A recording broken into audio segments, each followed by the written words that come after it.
Hello guys, how are we doing, and welcome back to the channel. Season 4 Reloaded is here, and it normally comes when we have a new season update, whether it's Reloaded or a brand new season, with a bunch of changes to multiplayer ranked play. However, there's only one major change that they've done this season, this time round, and it's an addition of 2 guns that we're going to be seeing. There are a few maps that have entered the realm of multiplayer. However, we don't think we're going to be seeing them in ranked play whatsoever. If Grime hasn't made it yet to some sort of ranked play trial, I don't think we're going to see the new maps. We're going to skim over that slightly. But the 2 new guns they've added, I say new, we've had them in the past. It's the MTZ 556 and the Holger 556. They did a little bit of a play test a few months ago, maybe a couple months ago, and they decided to add them back in. In today's video, we're going to be going through what the best classes are for each of those guns, so you guys can load in when the update is done and be very ready for the gunfights to come your way. We're going to be going through what data they're referring to, so later on in the video as well, and then we're also going to be going through the stats of the guns and, you know, what one you think is going to be best based on the stats we're going to see. So starting it off with the gameplay we've got in the background. So the gameplay is a 30 bomb solo queue experience in Crimson. So if you're not here for the patch notes, there's at least a gameplay to watch, you know, kick up, relax and enjoy that. But we're going to be kicking it off with what is written in the patch note to begin with. First of all, obviously it says the unrestricted, the MTZ and the Holger 556, and then it goes on to say, thanks to all participated in the rank play weapon evaluation in recent months.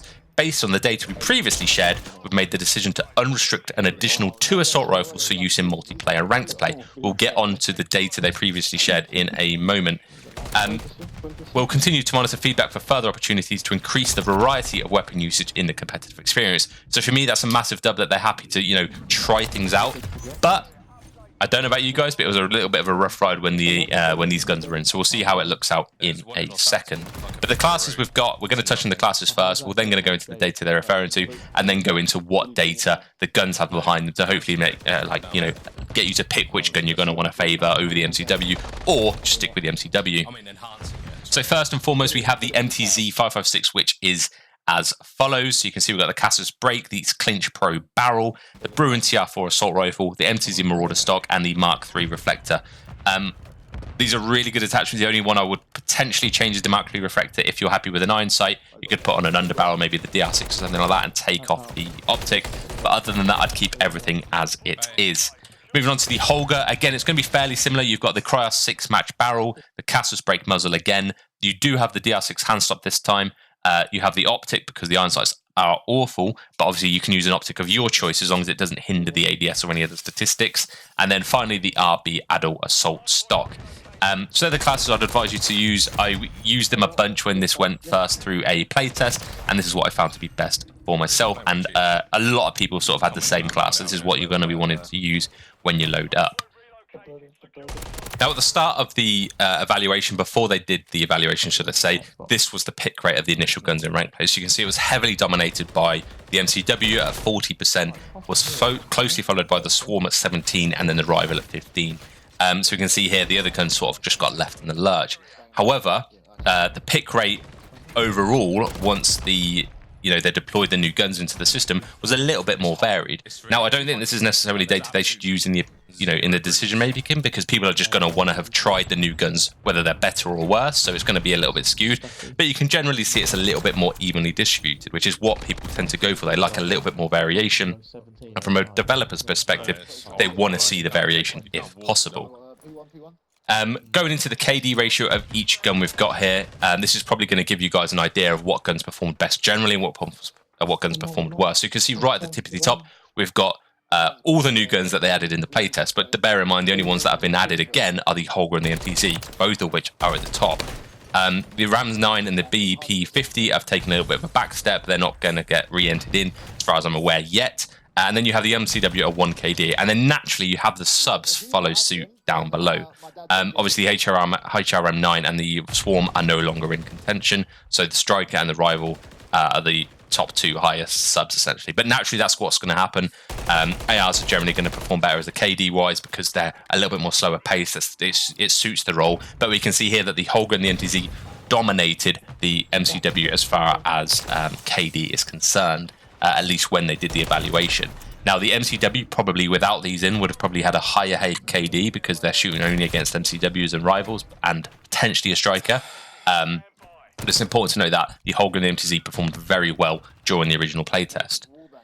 Now, the next thing they looked at to decide whether or not they should implement weapons into the game is the KD over distance. Now, what essentially they do this for is to make sure that the submachine guns are losing gunfights at long range compared to assault rifles, who should be losing gunfights at close range, but then winning them at long range. And if they don't see that trend, they're likely to think that the gun isn't performing as it should be.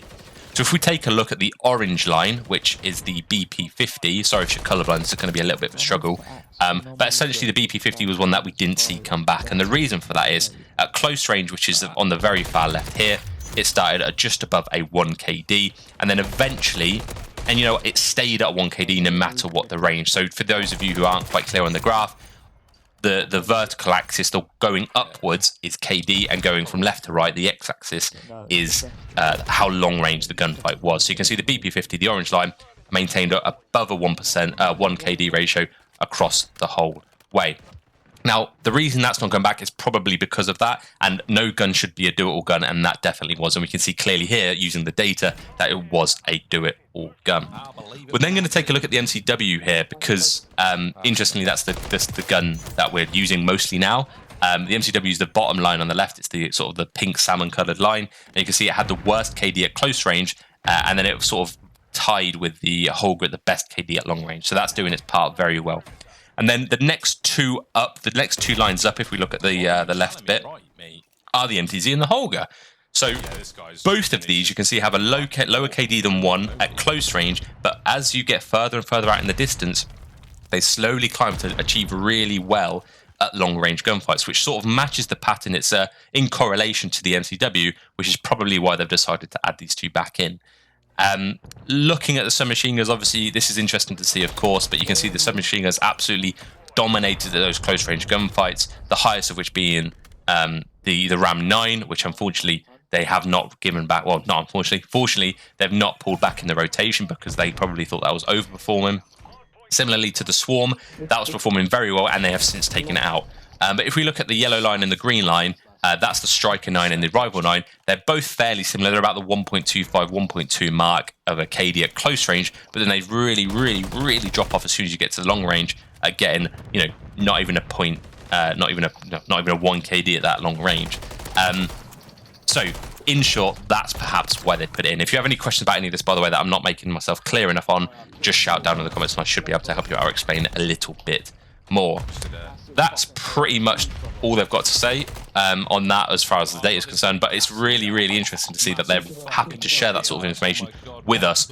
We love that. Let's keep that sort of stuff up. Next, we're going to take a little bit of a step out of the gameplay, so I apologize for that, but we're going to be looking at how each of these guns actually perform in-game. Now, we've seen how they perform from a player perspective, KD and that sort of thing, but this is the actual stats of the gun. So I've built you'll see the three guns here. You've got the MCW, in red, the MTZ in orange, and the Holger in teal or bright blue.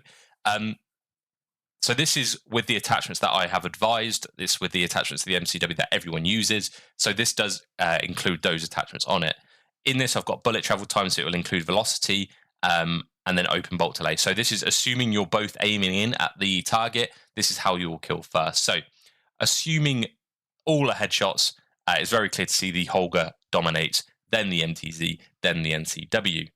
Next, we have, if you're only hitting the neck, it shows a very similar situation, although we can see that the MTZ absolutely dominates in this. So if you're shooting the neck only, the MTZ works. Shooting the chest, we see a very similar combination that the MTZ just dominates at all ranges.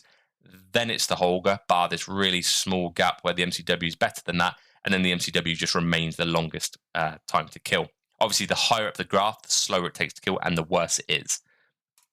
Now, if you're shooting all stomachs, we see the exact same pattern again here, where it's the MTZ dominating, closely followed by the Holger, and then the MCW is left in the dirt. It's only when we start to consider different areas, such as the upper arm, lower arm, and then the legs, we see a massive change. So if you want to do this yourself, you can go onto truegamedata.com, click on MW3, and you can do this yourself, build up the class. But essentially, when you look at the lower leg and the upper leg area, we can see here that the MCW does stand a chance a little bit more.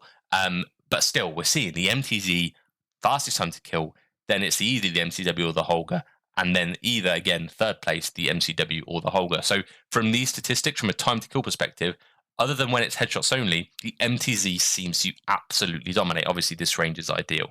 But you can see the headshot multiplayer on the Holger clearly does it wonders, and we can clearly see that this will leave the MCW completely outmatched. I will not be surprised to see if the MCW stops being used. Now, obviously, I can't show you the recoil. This is a little bit locked for now.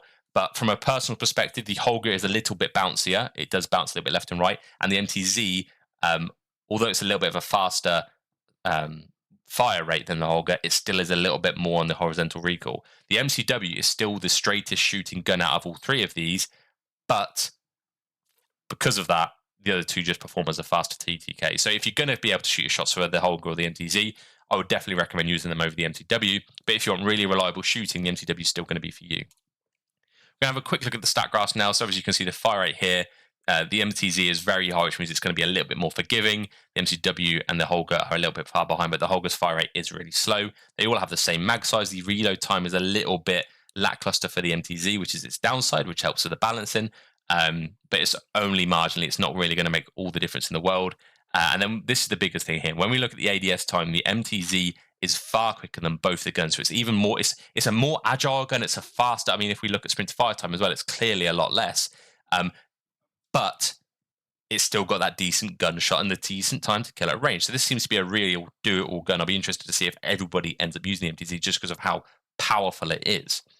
Taking a look at bullet velocity here, as you can see, the bullet range of the MTZ is going to pretty much be better or match the MCW.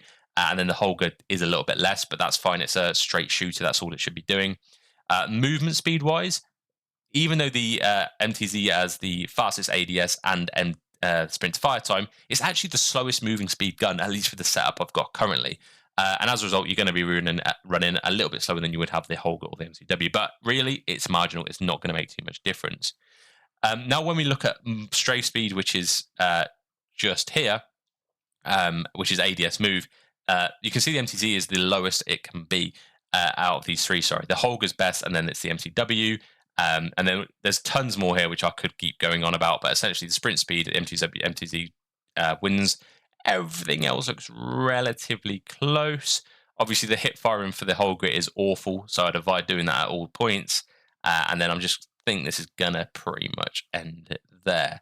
When your tack stance in the MCW is awful compared to the other two, but you're really not going to be able to do that. As far as flinch is concerned, it's the same from both target flinch and regular flinch. And then hit scan range, the MTZ is obviously better because of that bullet velocity, I would imagine. So yeah, so that's the three guns. Personally, I'm going to be running the MTZ at first just because it seems to be a do-it-all gun. It's a little bit quicker at ADS and it's a little bit quicker at sprint out time, and it kills really well at all ranges. But I do feel like the comfortableness of the MCW is going to come back to me, and I do feel like I'm going to want to use the MCW more and more because it's that reliable gun. The only downside I see to this, for those of you who are experiencing a high volume of cheaters, the Holger is going to be an absolute demon with its headshot multiplier. You're not going to be able to get away very well from anyone cheating or aimbotting using the Holger because it's going to be a two-shot kill to the head, I imagine, with those aimbots. That's the only downside I see. But for me, I don't mind the update. I like it's a little bit of variation. It spices the game a little bit. We're in June, we're nearly in July. The game's getting stale, and it's going to hopefully ramp up the action. I wouldn't mind the addition of a couple new maps, at least those that are somewhat competitive. Grime being one of them, I think. But generally speaking, I'm happy with the update. I think ranked players in a fairly sound state as it is. I don't think it necessarily needs the addition of guns, but hey, it is what it is. We'll have some fun with it, and I guess if the community cries too much about it, they'll remove it eventually anyway. So that'll do for me. I hope you enjoyed the video. Enjoy the rest of the gameplays if there's any left, and I'll catch you in the next one. Ciao for now. I've lost a kilo and a half in a week using this little diet thing. Oh, nice. Yeah. It's encouraging, isn't it? Yeah, you just stop 3 kilo. Don't jog it. Nah, because then I'd have to eat more. What the fuck? What do you mean in... You want an exerciseless weight loss. Yeah, pretty much. You purely do it with diet. Okay. Doable. One special meal. Yeah, doable, yeah.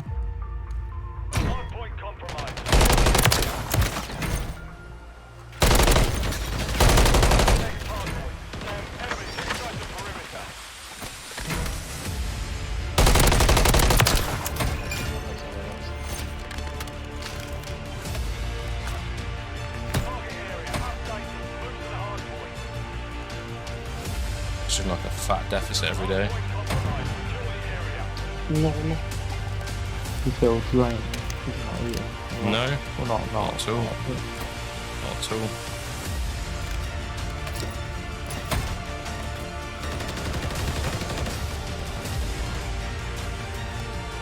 Weird.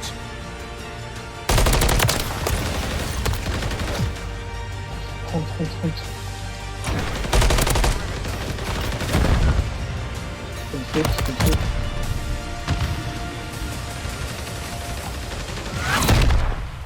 Nice. We've secured the field. Mission accomplished. 31 and 12.